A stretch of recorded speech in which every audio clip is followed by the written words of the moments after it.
अस्सलाम वालेकुम, मैं हूं उबैदुल्ला सिद्दीकी। आज़ाद कश्मीर में कानून साज असम्बली के आम इंतखाबात का पहला मरहला मुकम्मल हो चुका है। ताहम इस इंतखाबी हल और आज़ाद कश्मीर की मौजूदा सूरत हाल का मरकज़ी महवर इस वक्त वहाँ के अमन व अमान और सिक्योरिटी हालात बने हुए हैं। आज़ाद कश्मीर हुकूमत के सेक्रेटरी इत्तलात ने तर्जुमान पुलिस के हमरा प्रेस कॉन्फ्रेंस की और ये कहा है कि कलअदम जॉइंट एक्शन कमेटी में बड़ी तादाद में शरपसंद और फितना खवारिज के अनासर शामिल हो चुके हैं। कमेटी में आवाम कम है और दहशत गर्दों के शामिल होने के इदारों के पास सबूत मौजूद हैं। तर्जुमान आज़ाद कश्मीर पुलिस जो हैं उन्होंने भी इस सारी सूरत हाल से मुतालिक बात की और ये बताया कि मुसल्लह अफराद मुख्तलिफ इमारतों पर मुरजा सन हैं और फोर्सेस पर हमला आवर हैं। इससे पहले मुजफ्फराबाद में वर्कर्स कन्वेंशन से खिताब में चेयरमैन पाकिस्तान पीपल्स पार्टी बिलावल भुट्टो जरदारी इंतखाबी नताइज पर बात करते हुए आज़ाद कश्मीर के हालात को मुश्किल करार दिया। इस बयान पर बिलावल की वजाहत भी आ गई है कि रियासत से उनकी आखिर मुराद थी तो क्या थी। दूसरी तरफ वज़ीर आज़म आज़ाद कश्मीर फैसल मुमताज़ राठौर ने अपने ट्वीट में वाज़ेह किया है कि इंतखाबात के दौरान फसादियों का मुजफ्फराबाद की तरफ मार्च करने का अमल एक साजिशी मंसूबा था। जबकि आज़ाद कश्मीर के मौजूदा हालात और सिक्योरिटी सूरत हाल पर बात करते हुए वज़ीर आज़म के मुशीर राना सना कहा है कि ये जो सूरत हाल है हमारी इस वक्त ये कहीं ना कहीं हमारी अपनी गलतियों की वजह से है। वफाकी वज़ीर इत्तलात अता तारा ने भी प्रेस कॉन्फ्रेंस की और वो ये कहते हैं कि पुरतशद्दुद जत्थे को आज़ाद कश्मीर इंतखाबात को मुतनाज़ बनाने की कोशिश जो है वो हम नाकाम बना देंगे। वो कोशिशें कर रहे हैं और उसके आगे ज़ाहिर है जो फोर्सेज हैं वो सीसा पिलाई दीवार की तरह खड़ी हुई हैं। वफाकी वज़ीर ने कहा है कि कलअदम जॉइंट एक्शन कमेटी से पुरअमन इंतखाबात हज़म नहीं हो रहे, लेकिन वाज़ेह कर दूँ कि कश्मीर कॉज को कभी कोई नुकसान नहीं पहुंचने दिया जाएगा और ना ही किसी को धौंस या तशद्दुद के ज़ोर पर अपनी मर्ज़ी मुसल्लत करने की इजाज़त दी जाएगी। ये सिक्योरिटी फ्रंट है। ज़ाहिर इंतखाबात का पहला मरहला हो चुका है, दूसरा तीसरा मरहला अभी आना बाकी है। लेकिन वहीं जहाँ एक तरफ सिक्योरिटी चैलेंजेस हैं, इन सब पर काबू पाने के लिए कोशिशें हो रही हैं, तो दूसरी तरफ जो सियासी मैदान है वो भी मुसलसल गर्म है। पाकिस्तान पीपल्स पार्टी नून लीग आमने सामने है और वज़ीर इत्तलात सिंध शर्जील इनाम मेमन ने भी गुफ्तगू की है। वो नून लीग की हुकूमत को खैराती हुकूमत कहते हैं, वज़ीर आला पंजाब पर तनकीद करते हैं। उधर से अज़मा बुखारी साहिबा ने भी जवाब दिया है। तो ये सिक्योरिटी सूरत हाल में ये जो पॉलिटिकल टेम्परेचर है ये भी ऐड ऑन कर रहा है। मामलात को इन डिटेल डिस्कस करने की कोशिश करेंगे कि एग्जैक्टली इस मसले का हल क्या है, ये मसला कितना गंभीर है और क्या इससे जिस तरह से डील किया जा रहा है ये तरीक़ाकार अब तक का बेस्ट सोल्यूशन है या इसमें मज़ीद कुछ बेहतरी आ सकती है, क्या ऑफ़र किया जा सकता है, क्या लिया जा सकता है। मुझे ज्वाइन करें साबिक़ वज़ीर आज़म आज़ाद कश्मीर जनाब सरदार अतीक़ अहमद खान साहब। बहुत शुक्रिया सरदार साहब, thank you for your time. बुनियादी तौर पर इस वक्त अगर इस सारी सूरत हाल को देखा जाए तो आपकी नज़र में, आपके तजर्बे की बुनियाद पर आप समझते हैं कि ये मामला जहाँ था वहीं इसको कर्टेल किया गया है, वहीं इसको रोका गया है, या ये बिगड़ा है और इससे निपटने की जो स्ट्रैटेजी है वो बिल्कुल इस वक्त दुरुस्त है? जी बहुत शुक्रिया सिद्दीकी साहब। ऐसे है कि आज़ाद कश्मीर में जो हालात हैं वो हालात कोई सारे मकामी लोगों के पैदा करदा नहीं है और कोई एक फैक्टर नहीं है, उसमें बेशुमार अंदरूनी और बैरूनी फैक्टर्स हैं और उस हालात की जिम्मेदारी आज़ाद कश्मीर के आम आदमी पर नहीं है। और फिर ये हालात को यकायक पैदा नहीं हुए, इसमें कम अज़ कम भी माजी करीब है 12-15 साल लगे हैं ये हालात बनने और पैदा होने में, और ये खराबियाँ बढ़ती गई और हम निशानदेही करते गए। बर वक्त दौड़ से या ज़्यादा तो ये सूरत हाल शायद कम होती, इसमें न होती या थोड़ी होती। और जो सूरत हाल है वो ऐसी है कि जिसमें आम शहरियों का जो है वो खून बह रहा है, इंतज़ामिया के जो मासूम लोग हैं उनका खून बह रहा है। और आज़ाद कश्मीर में कभी भी इससे पहले इंतज़ामिया ने और आज भी इंतज़ामिया जो है अपने बस में होते हुए कश्मीर के किसी शहरी पर हाथ उठाने के लिए तैयार नहीं है। लेकिन कुछ लोग ऐसे हैं जो अपनी गलतियों की वजह से, गलत अमली की वजह से, शायद अपने गलत नज़रियात और अकायद की वजह से, चंद गिनती के लोग, धरने में बैठे लोग या एहतजाज में बैठे लोग जो है गलत तरीन अक्सरियत वही बेपतन लोगों की है, सादालो लोगों की है, बेखबर लोगों की है। लेकिन जो ड्राइविंग सीट पे बैठे हुए लोग हैं, जो लीडरशिप ग्रुप है, जो लीड कर रहे हैं, वो एलानिया रफ्ता रफ्ता ऐसा एजेंडा उनका खुलकर सामने आया है कि जिसके नतीजे में तशद्दुद और बदअमनी आज़ाद कश्मीर में पैदा हुई है। आज़ाद कश्मीर ने हमारे आज़ादी के दिन से लेकर आज तक कभी आपको इन मौजूदा हल्ले गोले के मुकाबले में 5% भी कहीं इंतज़ामिया ऐसी नहीं दिखाई देती कि जिनके हाथ से किसी बेगुनाह आदमी का खून हुआ हो, और न ही हम इस तरह के किसी इक़दाम की हिमायत कर सकते हैं। हम आज़ाद कश्मीर में मासूम लोगों का कत्ल इंतज़ामिया को हो, आवाम को हो, उस पर हम गहरे दुख और अफसोस का इजहार करते हैं, उनसे दिली हमदर्दी और ताजीद करते हैं। लेकिन इसकी जिम्मेदारी जो है वो इस कलअदम तंजीम के लीडरों को कबूल करनी चाहिए तो उन्होंने ये सूरत हाल पैदा की है। अब इसमें जो लोग आईन और कानून के दायरे के अंदर बात करना चाहते हैं उनसे जरूर मुज़ाकरात किए जाए, उनसे जरूर बात की जाए, उनसे जरूर सुलह-सुलह की जाए, उनकी जरूर गलतफहमियां दूर की जाए। लेकिन जो लोग खुद को आईन और कानून के दायरे से बाहर ले जा चुके हैं और आईन और कानून को मानने के लिए रियासत के वजूद को, रियासत की अथॉरिटी को, रियासत के तशख़्ख़ुस को मानने के लिए तैयार नहीं है, उस मामले में वो आपकी बात हो, मेरी बात हो, किसी दूसरे की बात हो, जो आईन और कानून जो तकाजा करता है वही रास्ता इंतजामिया को करना पड़ेगा। और सबसे अहम बात यह है कि आम आदमी की जान और माल और ताकत के लिए जो इक़दाम जरूरी है वो करने पड़ेंगे। सूरत हाल को अच्छी नहीं है, हौसला अफजा नहीं है, बहुत तशवीशनाक है। अच्छा, इसमें आप समझते हैं कि सरदार साहब बुनियादी तौर पे वो जो 30 से ज़ायद मुतालबात थे, जिसमें ज़ाहिर है इस्लामाबाद से एक वफ़द गया जिसमें तमाम सियासी जमातों की नुमाइंदगी थी और मुतालबात को माना, वहाँ उस लम्हे जब इनके मुतालबात को माना गया तो इन्हें ये लगा कि ये ब्लैकमेल कर सकते हैं और इन्होंने मज़ीद उस चीज़ को एक प्रेशर बिल्डअप के तौर पर इस्तेमाल किया और आज भी उसका जो है वो इजहार कर रहे हैं। क्या वो मुतालबात वहाँ मानने चाहिए थे? अगर हम ज़रा पीछे मुड़ के देखें तो क्या वो दुरुस्त था या इनको वहीं पर इनके मुतालबात को क्रश करना चाहिए था या उसके आगे सरेंडर नहीं करना चाहिए था, नहीं मानने चाहिए थे? देखिए सिद्दीकी साहब, गुजारिश ये है कि मुतालबात मानने या न मानने दूसरा मरला है। मैं सियासी कारकुन हूँ और बड़ी तवील माजी की रियासत जम्मू और कश्मीर की अवलीन 100 साल पुरानी सियासी जमात को रिप्रेजेंट करता हूँ। मैं ये सियासी अमल से हम गुजरे हैं सारी जिंदगी। मैं ये गुजारिश करता हूँ कि जिन लोगों के साथ मुज़ाकरात हो रहे थे उनके ख्यालात आज जो सोशल मीडिया पर आपके पास आ रहे हैं ये ख्यालात वही थे मुज़ाकरात से पहले भी, पहले राउंड में, और मुज़ाकरात के बाद भी ये ख्यालात थे।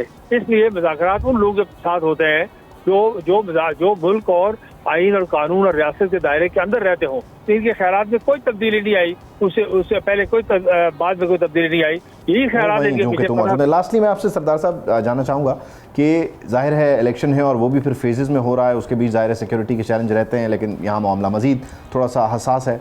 आप समझते हैं कि जो सियासी टेम्परेचर है नून वर्सेस पीपल्स पार्टी, इसने भी यहाँ इस सब को थोड़ी हवा दी या ये टोटली एक अलग मामला है और वो सिक्योरिटी के चैलेंजेस और कलअदम JAC के जो मामलात हैं उनको टोटली अलग रखा जाए? देखिए, सिक्योरिटी के मामलात को यकीनन अलग रखना चाहिए, लेकिन चूंकि इलेक्शन का मरहला आ गया और ये बात समझनी चाहिए कि ये कलअदम तंजीम जो है एलानिया इंतखाबात न करवाने का मुतालबा कर रही थी ताकि आज़ाद कश्मीर को जमहूरी अमल से दूर करके तो एक बिल्कुल जंगल के कानून के सुर कर दिया जाए। इसलिए उससे बिल्कुल अलग भी नहीं कर सकते, क्योंकि उनका एलानिया मुतालबा था कि आप इलेक्शन ना करवाएं और हम इलेक्शन नहीं होने देंगे और हम इलेक्शन के वक्त धरना देंगे और लॉन्ग मार्च करेंगे। इसलिए ये चीज़ें जुड़ गई आपस में। एक तो बात यह है, दूसरा ये है कि जो पाकिस्तानी हमारी काबिल एहतराम क़यादत है, कि जमातें, इनकी क़यादत, ये सब हमारे लिए काबिल एहतराम है। अगर इन्होंने कश्मीर के हवाले से कायदे आज़म की कश्मीर पॉलिसी को बुरी तरह रौंदा है, वायलेट किया है, लेकिन उसके बावजूद मैं ये कहता हूँ कि जब ये वहाँ मौजूद इलेक्शन लड़ रहे हैं तो खुश आमदेद जरूर इलेक्शन लड़े, इलेक्शन का हिस्सा बने, हमें कोई एतराज़ नहीं है। लेकिन कश्मीर की सरजमीन पर खड़े होकर अगर आप मसला कश्मीर का, तहरीक आज़ादी का, मकबूजा कश्मीर हिंदुस्तानी फौज के मजालम का, इंसानी हकूक़ की पामाली का, जेलें भरी हुई है हिंदुस्तान की और कश्मीर की मासूम और बेगना कश्मीरियों से, मर्दों औरतों से, उनका कोई जिक्र न करें और एक दूसरे के खिलाफ तीर और तफंग बरसाते रहे, तो ये कश्मीर में क्या मैसेज है? तहरीक आज़ादी कश्मीर के बेस कैंप में क्या मैसेज है कि कश्मीर के बारे में हमारी जो मुसलमा अब इस वक्त की क़यादत है, पाकिस्तान में सब सूबों में, मरकज़ में इकट्ठे हुकूमत में बैठे हुए हैं, तो वो आज़ाद कश्मीर का मोर्चा उन्होंने क्यों इस बात के लिए तलाश किया? इलेक्शन के बारे में हमारे भी तहफ़्फ़ुज़ात हो सकते हैं, इंतज़ामिया के बारे में हम वक्त से पहले बताते रहे कि कोटली की इंतज़ामिया ठीक नहीं है, 100%, 1.5 महीने पहले हमने जिक्र किया, लेकिन इलेक्शन कमीशन ने उनको बाद में बातल किया। अब कल आके बातल करने का तो कोई फायदा नहीं था। हमने पहले शिकायत की, बात नहीं सुनी गई मुस्लिम कॉन्फ्रेंस में, और ये हुआ कि आपने इलेक्शन के दरमियान जो है प्रिजाइडिंग अफसर बातल किए। तो ये सारी बातें हमें खुद भी बहुत तहफ़्फ़ुज़ात है, इसका तो मौका महल देखकर इसको बात करनी चाहिए थी। बहुत शुक्रिया सरदार साहब। इस गुफ्तगू को आगे लेकर चलते हैं। मुझे ब्रिगेडियर रिटायर्ड मसूद अहमद साहब ज्वाइन करें। ब्रिगेडियर साहब, thank you for your time. बुनियादी तौर पे इस वक्त जो आज़ाद कश्मीर की सूरत हाल है, ज़ाहिर है इलेक्शन का टेम्परेचर होता है, लेकिन इस बीच बहुत सारी चीज़ें आप समझते हैं कि उन्होंने भी सर उठाया है या वो पहले से एग्जिस्ट कर रही थी और इलेक्शन कैंपेन के टेम्परेचर ने उन्हें बढ़ावा दे दिया है और वो वहाँ पर अब खुलकर जो है सामने आ रही हैं और एक चैलेंज के तौर पर सर उठा रही हैं। जिस तरह से डील किया जा रहा है, आप समझते हैं यही एक आखिरी वे आउट है या इसके अलावा भी कोई ऑप्शन मौजूद है जिसको कंसिडर करना चाहिए? जी बहुत शुक्रिया। देखें 2023 से ये इस तरह की मूवमेंट का सो कॉल मूवमेंट स्टार्ट थी और पहले भी बातचीत होती रही है और बहुत सारी चीज़ें 2023 में भी एड्रेस हुए हैं, 24-25 में भी एड्रेस हुए हैं। आउट ऑफ 38 पॉइंट्स 37 पॉइंट्स तो इनके एड्रेस हुए हैं। जो वो चाह रहे हैं लास्ट पॉइंट है 12 सीटों पे, और तो वो हो नहीं सकता है। वो तो इंटरम आइन के तहत 1974 का इंटरम आइन है, उसके मुताबिक वो सीटें मिली है। सो उस पर तो कंप्रोमाइज हो ही नहीं सकता है अनलेस 2/3 मेजॉरिटी के साथ जो कानून साज असेंबली है उसमें वो डिसीजन दे सकती है। लेकिन इसके बावजूद इस साल भी इंसिस्ट करना कि आप सीटें आपने छोड़नी हैं और इसको ख़त्म करना है, और इसके बाद फिर जब लोग आप देखते हैं एक पुरअमन तहरीक और एक मुसल्लत तहरीक में बड़ा फ़र्क है। अब जो हम फुटेजेस देख रहे हैं, लोग वेपन्स के साथ AK-47, M4, M8 sniper weapons के साथ, जो अब अगर मुसल्लह लोग हों और जिनका मकसद हो कि हमने मुजफ्फराबाद की तरफ मार्च करना है, एक लॉ एंड ऑर्डर की सिचुएशन क्रिएट करनी है, बदअमनी फैलानी है, फिर आप सोशल मीडिया का इस्तेमाल करते हैं और करके पुराने फुटेजेस से Indian illegally occupied Jammu and Kashmir की हैं, पुराने SYL फाटा की हैं, या और जगहों की तस्वीरें लेके आप आज की तस्वीरें बना के पेश करके लोगों को मलाइन करना इम्प्रेस करने की कोशिश करते हैं या इन्फ्लुएंस करने की कोशिश कर रहे हैं। सो ये बाय डिज़ाइन है। जब आप फोर्सेस पे हमले करते हैं, हमें याद है इंस्पेक्टर अदनान भी शहीद हुए और उसके बाद बहुत सारे लोग, फिर रावला कोट में रिसेंटली जो वाकयात हुए हैं जिसमें से 4 लोगों की शहादत हुई, जख्मी हुए हैं, फिर जहाँ पे लाशों की बेहरमती की गई, और इसके बाद जो अभी रिसेंट वाकया हुआ एक और रेंजर जवान की शहादत हुई है। जब आप देखें इस तरह के आप फोर्स का इस्तेमाल करेंगे और आप छतों पे बैठेंगे, मोर्चे बंद होके करेंगे, तो मेरे ख्याल में फिर तो कोई बात तो नहीं रहती है। सो मेरे ख्याल में कानून स्टेट हैज़ टू एस्टेब्लिश, अपनी रिट को उन्होंने एस्टेब्लिश करना है एट ऑल कास्ट। और देखें ये 4 का जत्था टोला था, एक तो पकड़ा गया, 3 वहाँ पे हैं, लेकिन जिस तरीके से नाराबाजी है, स्लोगन्स हैं, और आप देखें ना कि फौज के खिलाफ बात हो रही है, स्टेट के खिलाफ बात हो रही है, आज़ादी की बात हो रही है, खुद मुख्तारी की बात हो रही है। और तो मेरे ख्याल में पाकिस्तान का जो आइन आर्टिकल 5 कहता है दैट इज़ लायलिटी, और तो यकीनन तमाम बंदों पे ये इसका निसार लागू होता है, तो वो नहीं है। तो ये आप समझ लें कि इनके अज़ाइम जो मकरू अज़ाइम थे वो बेनकाब हो चुके हैं। और तो इसलिए अभी जो मुहिब वतन जो आज़ाद जम्मू एंड कश्मीर के अवाम है, उनको भी फैसला करना है कि वो इनसे अपने आप को अलग कर ले। अच्छा, इसमें ब्रिगेडियर साहब जाहिर है कि बहुत ट्रिकी है, बहुत हसास है, बहुत सेंसिटिव मामला है। इसमें आप समझते हैं कि मनूवर बहुत ही सोच समझ के हो रहा है और होना भी चाहिए। वो इसलिए कि जिस तरह से आप कह रहे हैं कि रियासती रेट कायम करने के लिए जाहिर है रियासत अपना जो काम है वो करती हुई नज़र आ रही है, तो वहीं पर एक रूम मिलता है इस डिबेट को खोलने का या इस प्रोपेगेंडा को क्रिएट करने का, जहाँ पे आप मकबूजा कश्मीर को और आज़ाद कश्मीर को दोनों को एक पैरेलल क्रिएट कर देते हैं और वहाँ हमारा जो मुकदमा है मकबूजा कश्मीर को लेकर उसे कमज़ोर करने की कोशिश करते हैं, और यहाँ पर आप इस प्रोपेगेंडा के ज़रिए मामलात को कश्मीर कॉज को ख़राब करने की कोशिश करते हैं। तो ये इतना ट्रिकी है, आप समझते हैं कि इस हसासियत के साथ ही इसको डील किया जा रहा है और किया जाना चाहिए?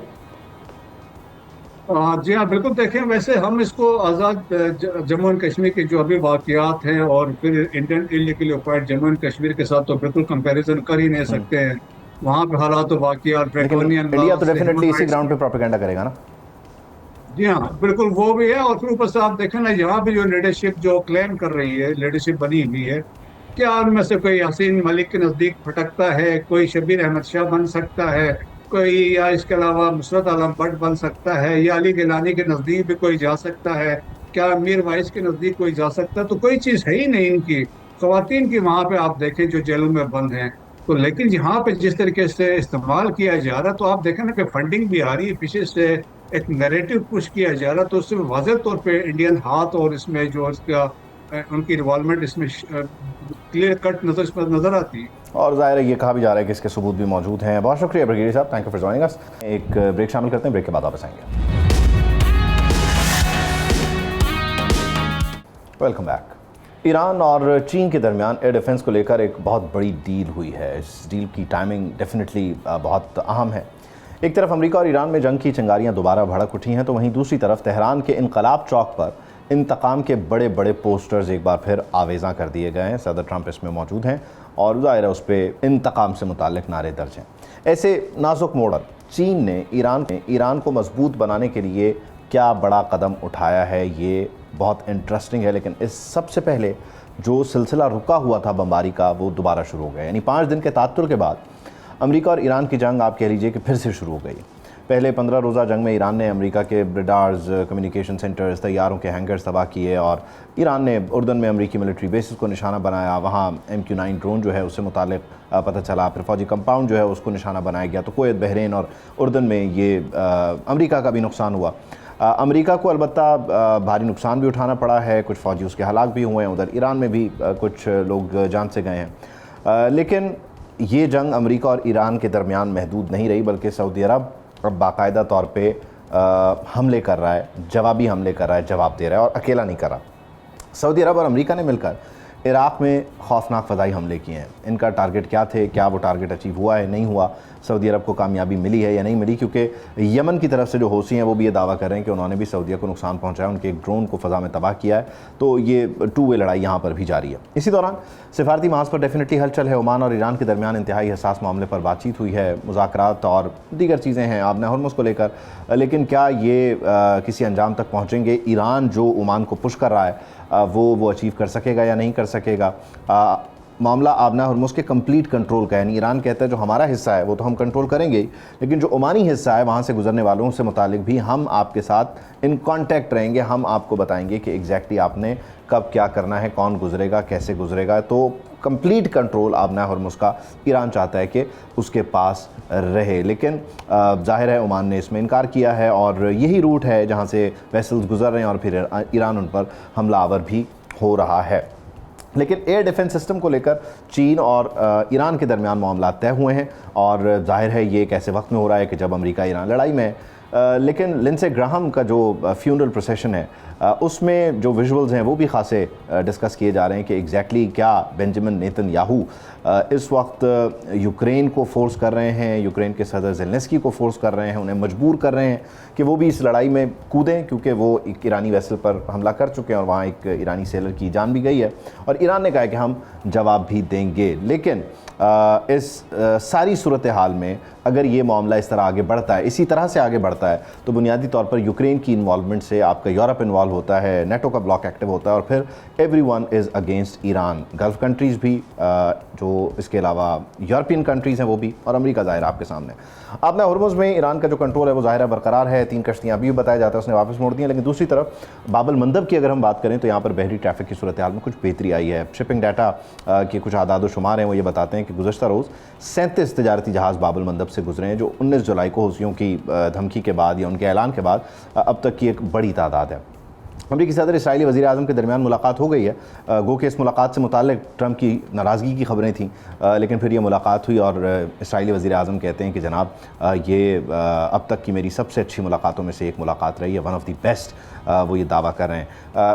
इन सारे फ्रंट्स को अगर मिलाकर देखा जाए तो मुश्किलात दर मुश्किलात हैं और ज़ाहिर है मामला सिमटने के बजाय बढ़ता चला जा रहा है, बिगड़ता चला जा रहा है। इसी सब पर इन डिटेल गुफ्तगू करने के लिए मुझे ज्वाइन करें साबिक़ सफ़ारतकार जावेद हुसैन साहब। जावेद साहब बहुत शुक्रिया, thank you for your time. क्या आप समझते हैं कि एक आर्जी से तात्तुल और एक मुख्तसर से तात्तुल के बाद दोबारा जो है वो ईरान ने कार्रवाइयों का आगाज़ किया है? क्या वो जो ओमान के साथ वर्केबल डील नहीं हो सकी आबना हरमुज़ की, वहाँ की फ्रस्ट्रेशन है या ये कुछ और मैसेज है? मेरे ख्याल में अब जो ओमान के साथ उनकी फौरी तौर पे एग्रीमेंट नहीं हो सका।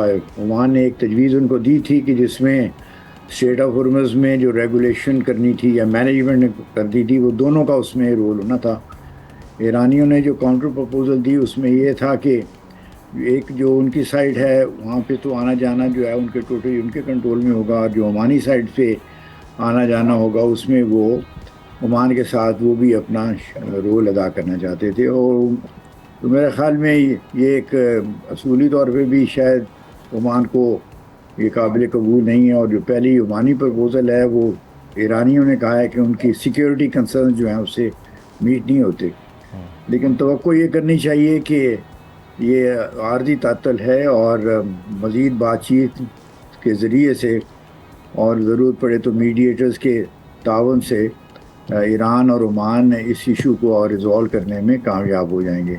अब इस दौरान में जो कुछ फौजी कार्रवाई हुई है तो मेरे ख्याल में ये भी एक आर्जी किस्म की चीज़ है, चूँकि बातचीत का सिलसिला भी दोबारा शुरू हो चुका हुआ है, तो उसमें थोड़ी बहुत बाद का सीज़ फायर की वायलेशंस जो होती हैं ऐसी सूरत में हो जाती हैं। बाद का लोकल लेवल पे भी इनिशिएटिव कमांडर्स ले लेते हैं जो हाईएस्ट लेवल पे शायद उनकी जो लीडर होते हैं उनकी मर्ज़ी के मुताबिक नहीं होती। तो इस वक्त कोशिशें तो यही हो रही हैं कि स्ट्रेट ऑफ हॉर्मुज़ के लिए एक आर्जी तौर पे कोई मैकेनिज़्म पे एग्रीमेंट कर लिया जाए और फिर उसके बाद मज़ीद बातचीत जो इस्लामाबाद मेमोरेंडम ऑफ अंडरस्टैंडिंग को जिसमें एंटीसिपेट किया गया है उसके मुताबिक करके फिर एक तवील अरसे की जो एक कोई मैकेनिज़्म उसको तरतीब दिया जाए। जावेद साहब, इसमें बुनियादी तौर पे फ़रीक़ैन बढ़ते चले जा रहे हैं, यानी ज़ाहिर है सऊदीया ने काफ़ी हद तक रेस्ट्रेंट का मुज़ाहरा किया, फिर हौसियों की इन्वॉल्वमेंट और अब इराक़ से भी जिस तरह से हमले हो रहे हैं, फिर अमेरिका और सऊदीया जिस तरह से मिलकर इराक़ पर हमलावर हुए हैं।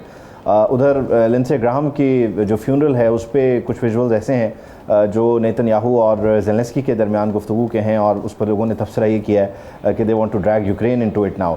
तो इसमें अब फ़रीक़ैन बढ़ते नहीं चले जा रहे और स्टेक लोगों का बढ़ता चला जा रहा है और मज़ीद ये कॉम्प्लेक्स हो रहा है मामला हर गुजरते दिन के साथ। ये ख़तरा तो है और जो ईरान और यूएस की इस लड़ाई के दौरान जो खिते के दूसरे ममालिक जो हैं यानी गल्फ़ पर्शियन गल्फ रीजन के दूसरे ममालिक जो हैं और पाकिस्तान, तुर्की, मिस्र वगैरह की कोशिश ये थी कि ये जो लड़ाई है ये रीजनल वॉर ना बने और ईरान और यूएस के दरमियान भी एक पुरअमन तरीके से जो हल तलब मसाइल हैं उनका हल ढूंढा जाए। और पहली कोशिशें जो इस्लामाबाद मेमोरेंडम ऑफ अंडरस्टैंडिंग के फिर जाके उनका अंजाम पजीर हुई तो उनका यही मकसद था कि बातचीत से मामलात को हल किया जाए, लेकिन बाद में भी दुश्वारियाँ स्ट्रेट ऑफ हॉर्मुज़ के कंट्रोल के ऊपर आ गई और ये एक मुश्किल मरहला है। ईरानियों का भी एक नुक्ता नज़र है क्योंकि बार बार 2 दफ़ा अमेरिका ने जब बातचीत हो रही थी यानी जून 2025 में और इस साल फरवरी में न्यूक्लियर इशू के ऊपर प्रोग्रेस हो रही थी तो अमेरिका ने विदाउट एनी वार्निंग कुछ उन्होंने अचानक हमले करके ईरान को बहुत उनके इंफ्रास्ट्रक्चर और लीडरशिप को बहुत नुकसान पहुंचाया और बहुत यानी लीडरशिप तो उन्होंने शहीदी काफ़ी कर दी जो टॉप लीडरशिप थी 28 फरवरी के। तो इसलिए वो एक बाहमी एतमाद है उसका भी फुकदान है, ट्रस्ट डेफिसिट है और ईरानी जो हैं वो समझते हैं कि स्ट्रेट ऑफ हॉर्मुज़ पे जो कंट्रोल है वो उनके हाथ में एक लीवर है जिसको वो इस्तेमाल कर सकते हैं ताकि अमेरिका उस किस्म के हमला फिर ना करे। लेकिन इसमें तो अगर नई अलाइनमेंट्स हैं, लेट्स से अगर यूक्रेन ने वेसल को अटैक किया और ईरान कहता है कि हम उधार नहीं रखेंगे, हम जवाब देंगे और डेफिनेटली वो जवाब देंगे उसका, तो इट्स एवरी नेटो इन्वॉल्व हो जाता है, फिर वो अमेरिका की ख्वाहिश, इसराइल की ख्वाहिश पूरी हो जाती है, वो ब्लॉक पूरा हो जाता है, फिर गल्फ भी जाहिर है ईरान से मुतालिक अपने सेंटिमेंट्स बड़े क्लियर रखता है। यूएई और सऊदीया पहले मैसेजिंग कर चुका है कि वंस फॉर ऑल इस मसले को ख़त्म कर दें।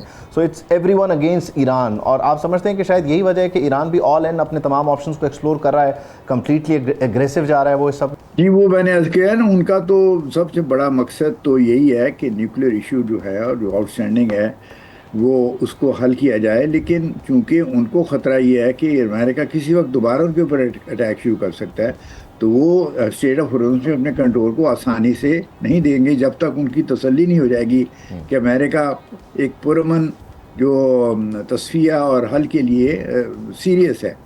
अब जो यूक्रेन है तो उसका यूक्रेन का तो कोई डायरेक्ट इतना एक्सेस पर्शियन गल्फ रीजन में नहीं है और इसराइल जो है तो पहले ही से ही जो लड़ाई जो अमेरिकन अटैक्स हुए उनमें उसकी शिरकत हुई है तो इसराइल तो पहले से ही अमेरिका के साथ है तो ये कोई नई बात नहीं होगी।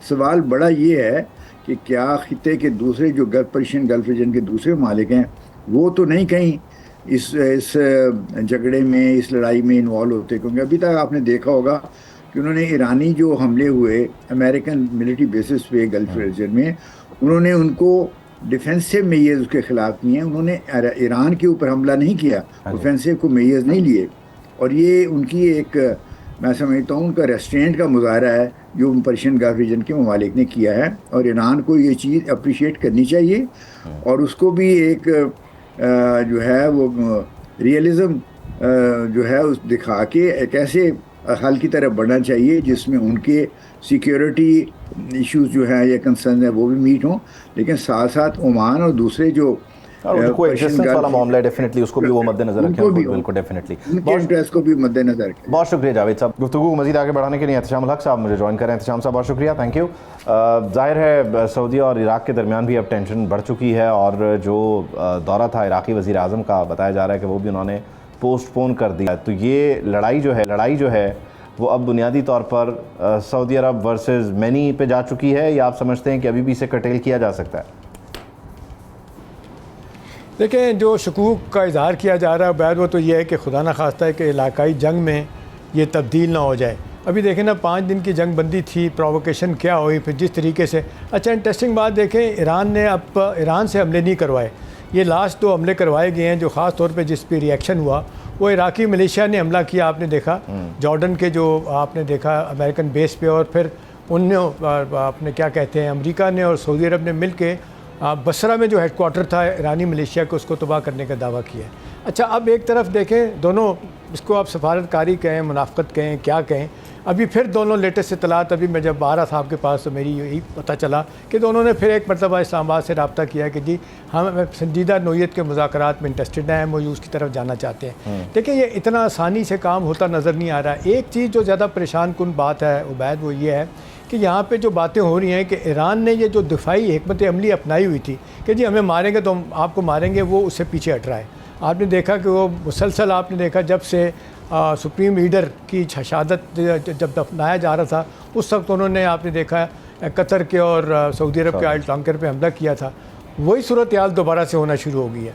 अब यह है कि लेटेस्ट इसमें जो आपको सिल्वर लाइनिंग नज़र आती है, जो 2 दफ़ा प्रेसिडेंट ट्रंप कह चुके हैं कि ये नेतन्याहू जो है वो मुझे जंग में फंसाना चाहता है, वहाँ पे मौजूद है। लिंडे ग्राम की बुनियादी तौर पे आपने देखा 71 बरस के हैं, बहुत बड़े सपोर्टर थे इसराइल के भी और यूक्रेन के, उनकी डेथ हुई, उनकी आखिरी रसूमात के लिए गए हुए हैं। लेकिन वहाँ से जो खबरें आ रही हैं, वहाँ पे जो मूड लग रहा है, जो अखबारात में पढ़ने को मिल रहा है, वो कहते हैं ना वो कास्ट ब्लांशे जो था एक ज़माने में कि जी Israel is equal to America, America is equal to Israel, वो कहते हैं वो अब ख़त्म हो रहा है। और बकौल अपने फैज़ साहब के मुझसे पहली सी मोहब्बत मेरे महबूब ना मांग, वो कहते हैं कि अब वहाँ तब्दीली आ गई है। लोग कहते हैं कि नहीं, इसराइल ने हमें बहुत यूज़ किया है, अमेरिकन समझते हैं और इसको जेडी वैंस आगे लेके जा रहे हैं। अब इंटरेस्टिंग बात यह है कि व्हाट नेक्स्ट, इसके बाद क्या होगा। देखिए ना, हूसी जो है ना उन्होंने तो एक वक्ता डाला हुआ है, उसको तो सऊदीज़ भी और अमेरिकन भी कंट्रोल करने की पोजीशन में नहीं है। और वो बार बार कह रहे हैं कि जी हम कुछ करें ना करें, हम बाबुल मंदम से जो जहाज़ गुजरेंगे हम उनको मारेंगे। अब देखें, इससे पहले भी आपको याद है 2014 में जब पाकिस्तान की अफवाज मांगी गई थी, उस वक्त हमारी पार्लियामेंट ने मना किया। उस वक्त से लेके अब तक वो जिसको कहते हैं वो यहाँ पे अटका हुआ है सऊदी अरब के। सऊदी अरब फुल फ्लैज हमले, वैसे सऊदी अरब ने बड़े टिका के हमले भी किए हैं इस दफ़ा अमरीका के साथ मिलके, लेकिन बात बन नहीं रही। अब सवाल ये कि क्या कोई सेंस प्रिवेल करेगी। अब एक बात तो बड़ा वाज़ेह तौर पे सामने आ गई है कि president Trump all out war में नहीं जाना चाहते। उसकी बुनियादी वजह यह है कि उनको लग रहा है कि उनका पॉलिटिकल कैपिटल बड़ी तेज़ी के साथ लीड कर रहा है और ये इलेक्शन जो मिड टर्म हारने के बाद उनके लिए मसाइब हो जाएंगे, लिहाजा वो उसको अवॉइड कर रहे हैं कि अगर फुल फ्लैज वॉर में चले गए तो ये जीसी मालिक जो है ना इनको नहीं छोड़ेगा ईरान, उनकी मुश्किलात बढ़ जाएंगी। तो अभी देखें जो लेटेस्ट इत्तलात यही आ रही है कि इसमें तरीका इख्तियार किया जाए। अगर ट्रंप नहीं जा रहे एहतशाम साहब, तो बुनियादी तौर पे ईरान भी अपनी जो स्ट्रैटेजी है उसको चेंज कर चुका। उसने इराक़ के फ्रंट को इंगेज कर लिया, उसने यमन के फ्रंट को इंगेज कर लिया। अमेरिका अगर सऊदीया के फ्रंट से और अगर इसराइल के फ्रंट से इंगेज करता है तो लड़ाई तो अपनी जगह जारी रहेगी ना।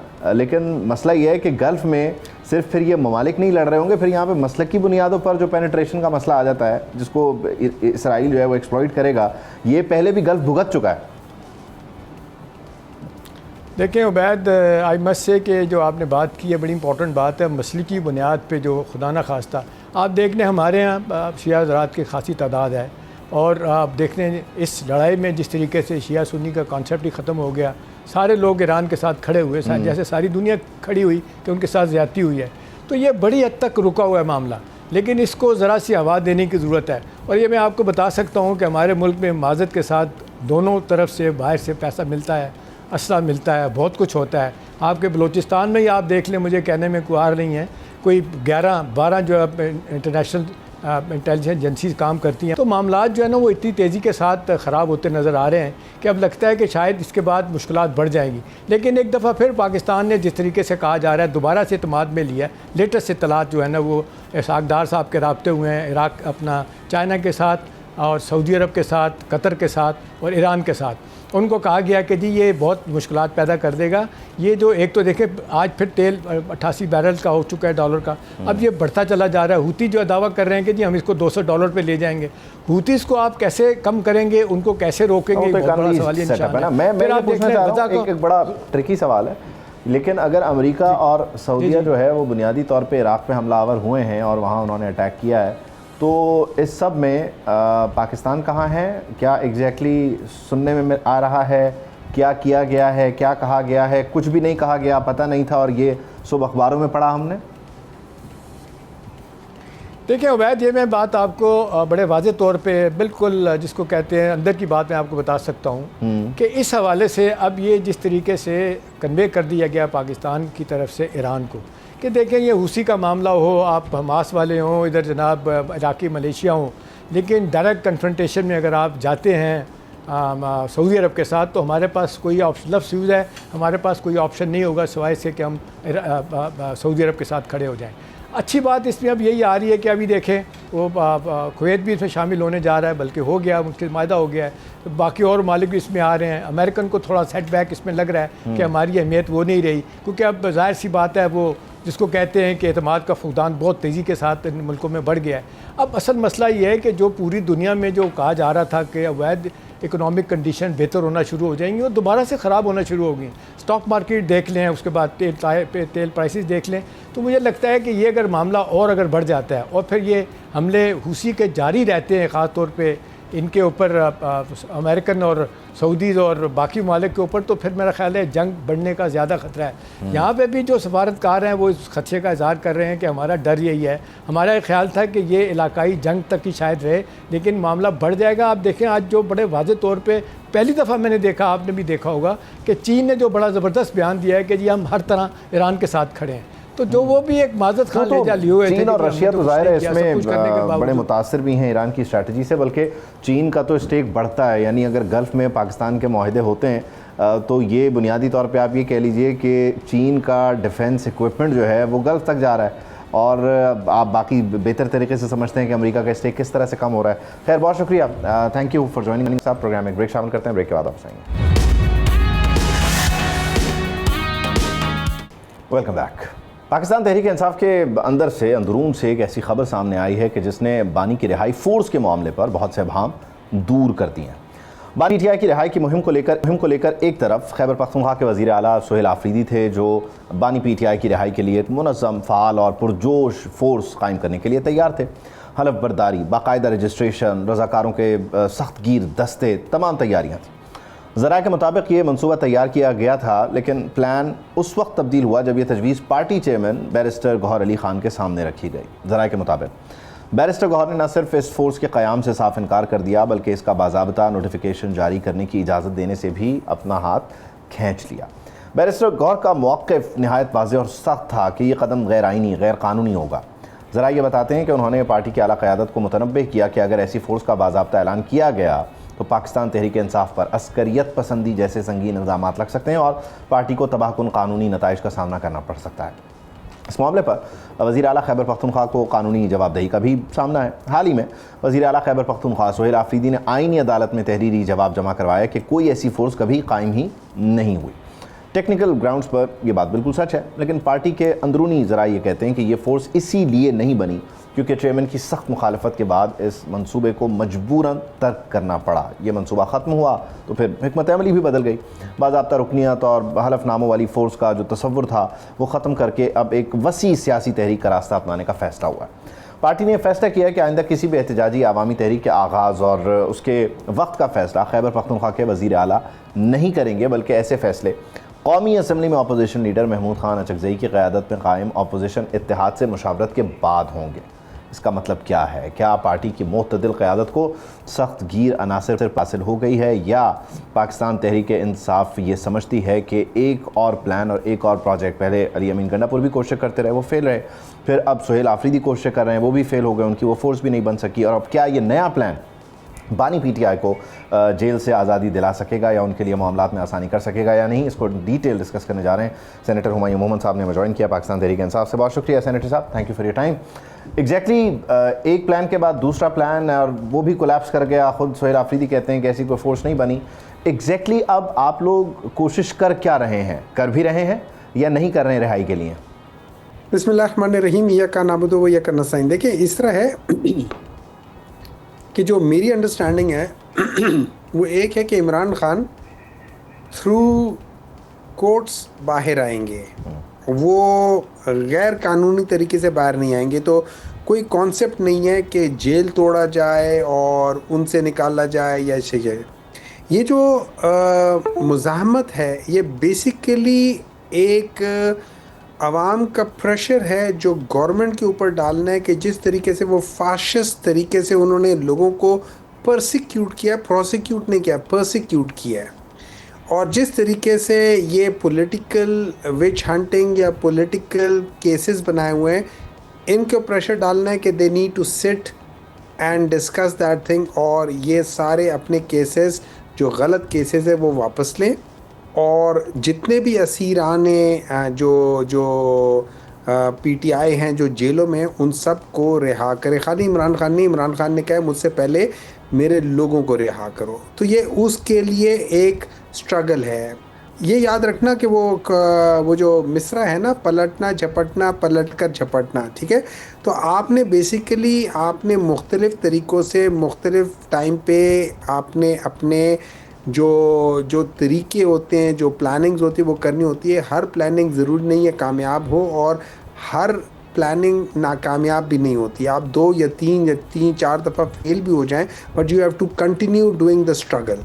और इसी बेसिस पे हमारा जो 26 नवंबर 2024 को जो हमारा एक वो बना था, प्रेशर बना था, वो बहुत ज़बरदस्त प्रेशर था। अनफॉर्चुनेटली उसमें जो हमसे एक वाइटल मिस्टेक हो गई वो ये हो गई कि हम लोग बजाय संजरानी में रुकने के हम लोग आगे आ गए, जो कि मेरी नज़र में शायद उसकी ज़रूरत नहीं थी। तो अभी और ये याद रखिए, जब आप कोई एक वेव वो हट जाती है या वेव आपसे मिस हो जाती है, तो फिर दूसरी वेव बनने में ये नहीं होता कि 15 दिन बाद बन गई या महीने बाद बन गई। आप कोशिश करते हो लेकिन वो नहीं है। तो अभी मेरे ख्याल में ये जो जिस तरीके से इस गवर्नमेंट ने, फाशिस्ट गवर्नमेंट ने जिस तरीके से इमरान खान की सेहत के लिहाज से कोई पेशकदमी नहीं की, कोई ऐसी पेशकदमी जो कि according to the constitution laws, चाहे वो रूल्स हो जेल खाना के, चाहे वो इंटरनेशनल लॉज हो, चाहे वो मंडेला। लेकिन अभी तो आप कह रहे थे कि वो पलटना झपटना, झपट कर पलटना, तो इसमें जब आप पलटे और झपटे और फिर पलटे और फिर झपटे,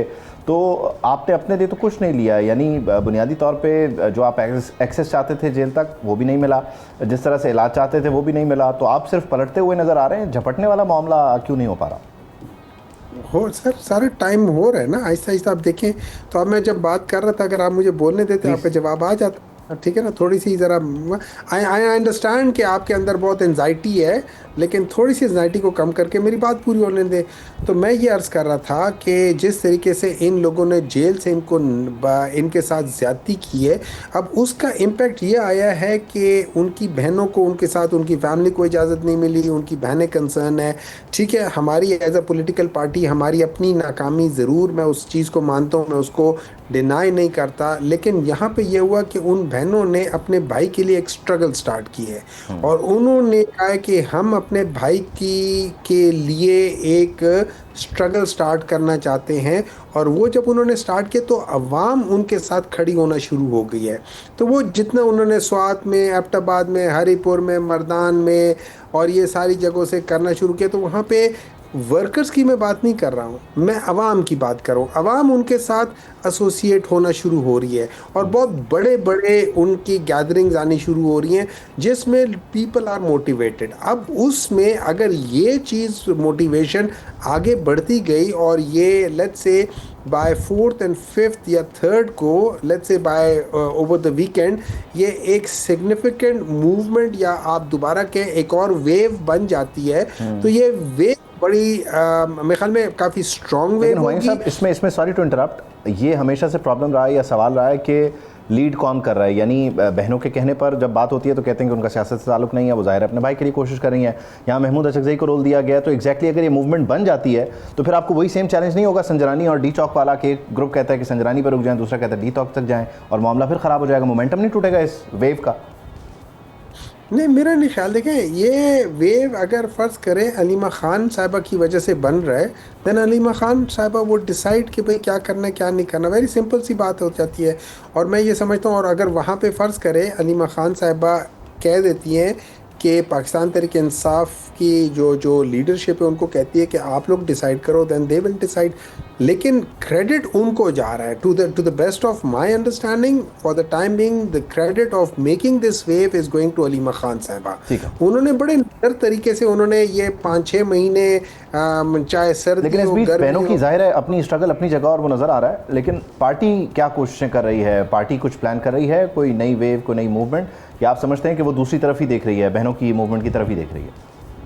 देखिए, मेरे ख्याल में इस वक्त अगर पार्टी कोई पैरेलल चीज़ को ड्रॉ करके शुरू करे तो ज़रूर करे, लेकिन मैं यहाँ पे पार्टी को ये मैं ज़रूर सजेस्ट करूँगा कि अगर एक उनकी बहनें एक वेव डेवलप कर रही है तो उसके अंदर इंटरफेयर ना करे, because they are doing it much better than what we have done.